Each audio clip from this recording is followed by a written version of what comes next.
हाय, मेरा नाम विशाल भाटिया है और आप देख रहे हैं कि टैली का डाटा बिजी में कैसे ट्रांसफ़र किया जाता है। टैली का डाटा बिजी में ट्रांसफ़र करने के लिए सबसे पहले आपको अपने टैली ओपन करना पड़ेगा। यहाँ पर आप अपनी डिज़ायर्ड कंपनी सेलेक्ट कर लीजिए जिसका डाटा आप tally too busy data transfer करना चाहते हैं। Tally too busy data transfer करने के लिए हमें दो फाइलें चाहिए होती है, एक मास्टर फाइल और एक डेबुक फाइल। मास्टर फाइल आपको टैली के गेटवे के अंदर जो डिस्प्ले का ऑप्शन होता है वहाँ पर एक ऑप्शन होता है लिस्ट ऑफ अकाउंट्स। ये देखिए नीचे लिस्ट ऑफ अकाउंट्स का एक ऑप्शन बना हुआ है, इस पर क्लिक करते ही ये लिस्ट खुल जाएगी।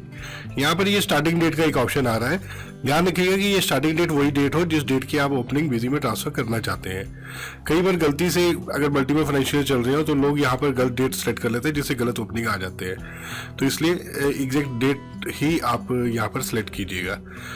लेफ्ट हैंड साइड पर ये देखिए ये एक्सपोर्ट का एक ऑप्शन बना हुआ है जहाँ से आप वॉचर मास्टर्स को एक्सपोर्ट कर सकते हैं। इस पर क्लिक करने से आपके सारे के सारे मास्टर्स एक्सपोर्ट हो जाएंगे। ये एक्सपोर्ट का ऑप्शन है, इस पर क्लिक करने पर ये विंडो खुलती है। एक्सपोर्ट को यस नहीं करना, आपको पहले नो करना है क्योंकि हमें कुछ ऑप्शन को चेंज करना है। डिफ़ॉल्ट एक्सएमएल फॉर्मेट होना चाहिए हमें जो डाटा चेंज के लिए चाहिए। उससे आगे जो ये पूछ रहा है कि फाइल कहाँ पे बनेगी उसका पाथ पूछ रहा है। डिफ़ॉल्ट जो पाथ है उसी को रहने दीजिए। master.xml फाइल का नाम बनता है हमेशा, तो इसी को डिफ़ॉल्ट रहने दीजिए। यहाँ पर यस या नो जो भी आप चाहें। लेजर्स की जगह आपको ऑल मास्टर्स ट्रांसफर करना है क्योंकि हमें अकाउंटिंग और इन्वेंट्री सभी मास्टर्स चाहिए, तो हम यहाँ पे ऑल मास्टर्स सेलेक्ट कर लेंगे और ओके करते ही ये फाइल एक्सपोर्ट हो जाएगी।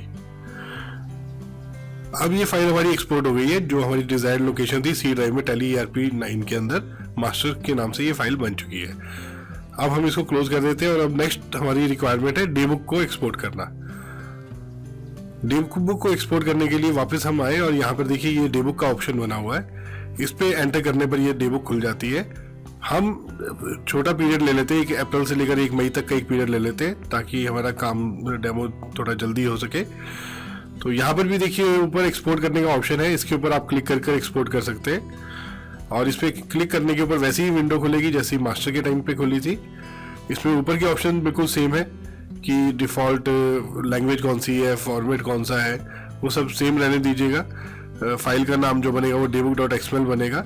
यहाँ पर फॉर्मेट जो है हमें कंडेंस की जगह डिटेल करना पड़ेगा और इसके अलावा जो जो ऑप्शन हमें चाहिए उसको यस करना पड़ेगा। जैसे नरेशन चाहिए, वॉचर नंबर चाहिए, बिल वाइज डिटेल चाहिए, कॉस्ट सेंटर नहीं चाहिए तो छोड़ सकते हैं, इन्वेंट्री डिटेल चाहिए तो यस कर सकते हैं। जो डिटेल रिक्वायर्ड है वो सब आप यहाँ पे यस और नो करके सिलेक्ट कर सकते हैं। और वॉचर्स जो है वो यहाँ पर आपको ऑल वॉचर्स करना है। यहाँ पर अकाउंटिंग एंट्रीज और इन्वेंट्री एंट्रीज अलग से भी दिया हुआ है अगर आप सिर्फ स्पेसिफाइड अकाउंटिंग एंट्री या इन्वेंट्री एंट्री करना चाहें, पर फिलहाल हमें ऑल वॉचर्स करना है तो हम ऑल वॉचर्स सिलेक्ट कर लेंगे और एक्सपोर्ट, और एंटर करते ही ये फाइल भी एक्सपोर्ट हो जाएगी हमारी सी ड्राइव में टैली ERP 9 फोल्डर के अंदर। और ये दोनों फाइलें बन चुकी हैं। तो अब हमारा टैली का काम खत्म हो गया है। अब हम इसको बंद कर देते हैं और अब हम अपना बिजी ओपन करेंगे। बिजी कोई भी चलेगा इसके साथ, चाहे वो एक्सेस डाटाबेस के साथ हो या SQL डाटाबेस के साथ, दोनों के अंदर ये यूटिलिटी हमारी डाटा इंपोर्ट कर लेती है। हम एक नई कंपनी बना लेते हैं, क्रिएट कंपनी। आगे कंट्री और स्टेट आप वैसे ही लीजिए जो एक्चुअल कंपनी में आप रखना चाहते हैं ताकि आपको सभी ऑप्शन वही मिले जो आपकी डिजायर्ड कंपनी में आप डालना चाहते हैं। फाइनेंशियल वही होना चाहिए, ध्यान रखिएगा जिस फाइनेंशियल का डाटा आपने टैली से एक्सपोर्ट किया था। सेव हो गया और ये कंपनी क्रिएट हो गई। कंपनी क्रिएट करने के बाद हमारा सबसे पहला जो स्टेप है वो एडमिनिस्ट्रेशन में हमें कॉन्फ़िगरेशन के अंदर जाना है। एडमिनिस्ट्रेशन में कॉन्फ़िगरेशन और यहाँ एक ऑप्शन होता है मैक्सिमम एंट्रीज इन वॉचर। इस ऑप्शन को बस खोलकर बंद करना है क्योंकि कई बार टैली में कई एंट्रीज जो है वो बहुत ज़्यादा यूज हो रही होती है। फॉर एग्जांपल आइटम्स के अंदर बहुत ज़्यादा एंट्रीज हैं जबकि बिजी की लिमिट 128 है। तो हम इस तरह से करने से अगर कहीं पे रिक्वायरमेंट हुई तो हमारा कोड उसको अपने आप चेंज कर लेगा। अब एड ऑन के अंदर ये टैली टू बिजी के नाम से हमारा ऑप्शन बना हुआ होता है जो डाटा ट्रांसफर करता है। ओके करने पर ये ओपन हो जाएगा टैली टू बिजी। ये विंडो खुल गई। इसको दो पार्ट में बांटा हुआ है, एक ऊपर का पार्ट जो है ये मास्टर पार्ट है और जो नीचे का पार्ट है वो ट्रांजेक्शन को इंपोर्ट करने के लिए है। आप चाहें तो सारे काम एक साथ कर सकते हैं, पर रिकमेंडेड यही है कि आप सबसे पहले सिर्फ सीरीज कीजिए इंपोर्ट। उसका कारण ये है कि जब हम सीरीज इंपोर्ट करते हैं तो उसके बाद हमें उसकी नंबरिंग को मैनुअल करना पड़ता है। तो एक बार पहले आप सीरीज कर लेंगे इंपोर्ट, मास्टर्स की अपनी फाइल सेलेक्ट कीजिए, ओपन कीजिए और ओके कर दीजिए। बाकी ऑप्शन भी आप चाहें तो कर सकते हैं, पर फिलहाल मैं रिकमेंड करूंगा कि आप सिर्फ वॉचर सीरीज इंपोर्ट कीजिए। ओके कर लीजिए। और अब हमारे सिस्टम ने एक ये एरर फाउंड की है, इसके अंदर कुछ स्पेशल कैरेक्टर यूज हुए हैं जो उसको टैली की जो एक्सपोर्ट फाइल है, जो टैली से एक्सपोर्ट हुई थी, जिसको हम इंपोर्ट कर रहे हैं, उस फाइल के अंदर मिल गया है। तो हमें ये चेंज करना पड़ेगा। तो हम अपने कंप्यूटर में अपनी लोकेशन पे जाकर जो ये फाइल है उसको ओपन कर लेंगे और इस इंफॉर्मेशन को, इस जो फील्ड है, जो स्पेशल कैरेक्टर है, इनको मैनुअली हमें रिमूव करना पड़ता है। तो हम लोग टैली ERP9 में गए, मास्टर के नाम से फाइल थी, उसको हम ओपन कर लेंगे। ओपन विद नोटपैड करेंगे। ये XML फाइल होती है जो नोटपैड के अंदर एज इट इज ओपन हो जाती है। और यहाँ पर हम फाइंड और सर्च कर सकते हैं। एडिट के अंदर एक ऑप्शन होता है कि फाइंड और रिप्लेस। तो आप पहले फाइंड कर सकते हैं या फिर रिप्लेस पे क्लिक कर दीजिए, तो फाइंड और रिप्लेस एक साथ हो जाएगा। आपको ये चेक करना है कि जो ये एरर आई थी, जो ये इंफॉर्मेशन थी, ये कहाँ कहाँ पे है। ये मल्टीपल जगह पे हो सकती है। तो आपको इस पूरे को फाइंड करके रिप्लेस करवाना है कि जो स्पेशल कैरेक्टर है वो हट जाए। तो उसके लिए जो भी आपको मैसेज आया था वो आप मैनुअली यहाँ पर टाइप कर लीजिए, रिप्लेस ऑल करने से इस फाइल में जहां जहां भी ये चीज इंफॉर्मेशन यूज हो रही होगी वो उसको रिप्लेस कर देगा। ये हो गया, इसको कैंसिल कर देते हैं और एक बार वेरीफाई कर लेते हैं फाइंड कर कि कहीं ये इंफॉर्मेशन पेंडिंग तो नहीं रह गई है। और ये इसको कहीं भी नहीं मिला तो इसका मतलब ये सब ठीक हो गया। तो हम फाइल को वापस सेव कर देते हैं और क्लोज कर देते हैं।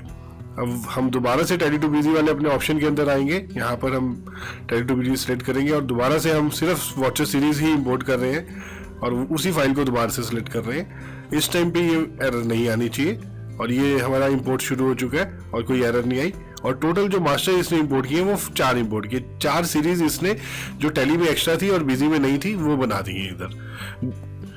ये हम कॉन्फ़िगरेशन में जाकर वॉचर कॉन्फ़िगरेशन में देख सकते हैं कि कौन कौन सी सीरीज हमारी एक्स्ट्रा बनी है। जैसे ये सेल के अंदर कुछ हमारी सीरीज बनी है। हमारा एक काम है इस सारी सीरीज को नंबरिंग को मैनुअल करना। तो बिजी के अंदर बल्क वॉचर नंबरिंग को मैनुअल करने का ऑप्शन दिया हुआ है। तो हम सब पर क्लिक कर इसको ऑटोमेटिक से मैनुअल कर देंगे। क्योंकि मैनुअल करना इसलिए जरूरी है कि जब बिजी इंपोर्ट करेगा टैली से डाटा तो जो टैली के डिफॉल्ट नंबर है उनको यहां पर पोस्ट कर देगा।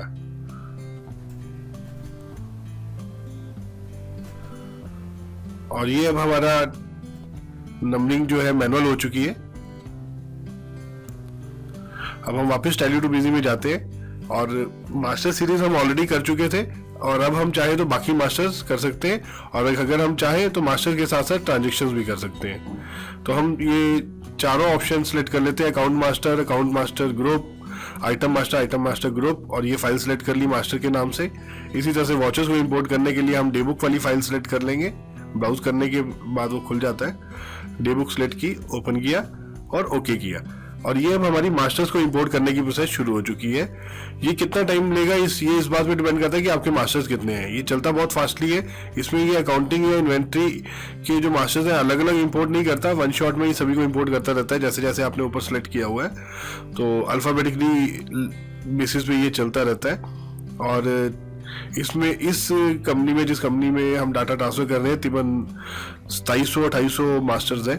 तो बहुत ज़्यादा टाइम नहीं लेता 2700-2800 मास्टर्स को ट्रांसफर करने में। ये 5 से 7 मिनट का टाइम लेता है। हमने इसको थोड़ा शॉर्ट कर दिया है ताकि डेमो में आपके ज़्यादा टाइम ना लगे।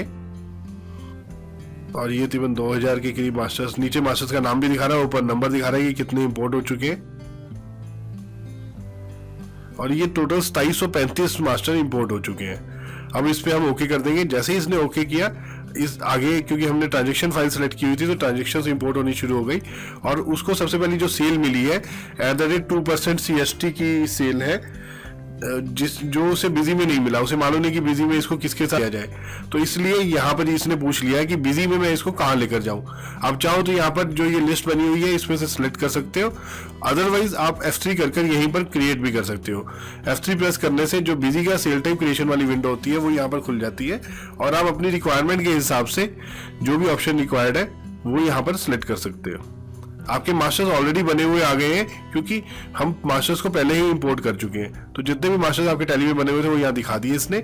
और अब उस पर्टिकुलर सेल को आप किस टाइप में लेके जाना चाहते हो तो वो आप यहाँ पर सिलेक्ट कर सकते हो। इसी तरह से ये हो गया और ये प्रोसेस चल गई। अब एक और उसको सेल टाइम मिल गया है जो 1% पे है, पहले 2% पे था।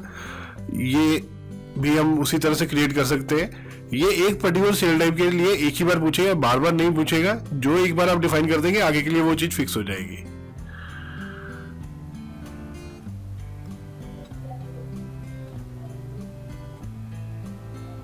इस तरह से ये प्रोसेस शुरू हो गई है। और फिर ये sale VAT at the rate 12.5% उसको मिला है, तो आप वो भी F3 करके क्रिएट कर सकते हो, या अगर ऑलरेडी बना हुआ हो तो आप उसको भी सिलेक्ट कर सकते हो।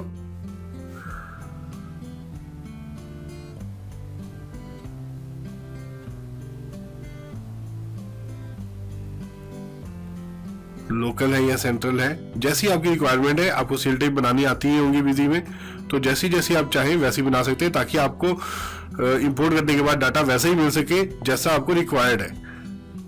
इसी तरह से पहले सेल का चल रहा था, परचेज का उसको एक वाउचर मिल गया है, तो ये परचेज CST के नाम से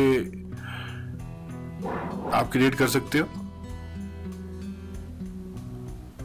टैक्सेबल है या अगेंस्ट ST फॉर्म है।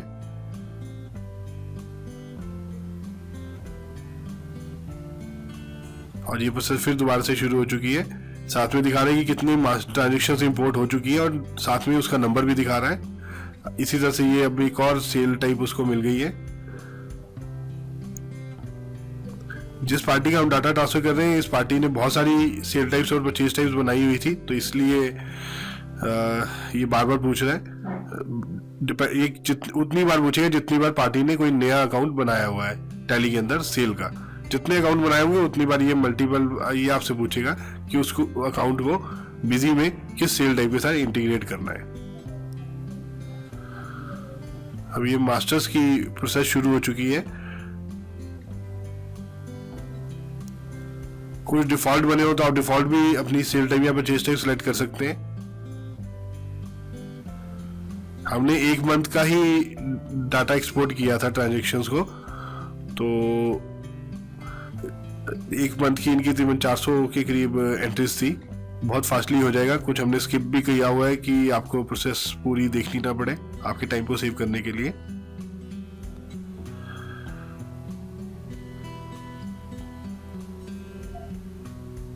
और ये तकरीबन 400 एंट्रीज पूरी हो चुकी हैं, और ये 412 टोटल ट्रांजेक्शन्स जो है इंपोर्ट हो चुकी हैं। ओके करने के बाद अब हम इसको बंद कर देंगे। डाटा इंपोर्ट करने के बाद नेक्स्ट स्टेप जो है वो है हाउस कीपिंग के अंदर रीराइट बुक्स करना। रीराइट बुक्स करना कंपलसरी है, क्योंकि जब आप इंपोर्ट कर लेंगे तो हो सकता है कि कई इफेक्ट्स आपको प्रॉपर ना दिखाए, पर जब आप रीराइट बुक्स चलाएंगे तो उसके बाद वो उसके इफेक्ट प्रॉपर दिखाने शुरू कर देगा। रीराइट में उतना ही टाइम लेगा जितना नॉर्मली कंपनी में लेता है। फिलहाल हमने इस प्रोसेस को थोड़ा फास्ट कर दिया है, और जल्दी ये बुक्स हमारी रीराइट हो जाएंगी।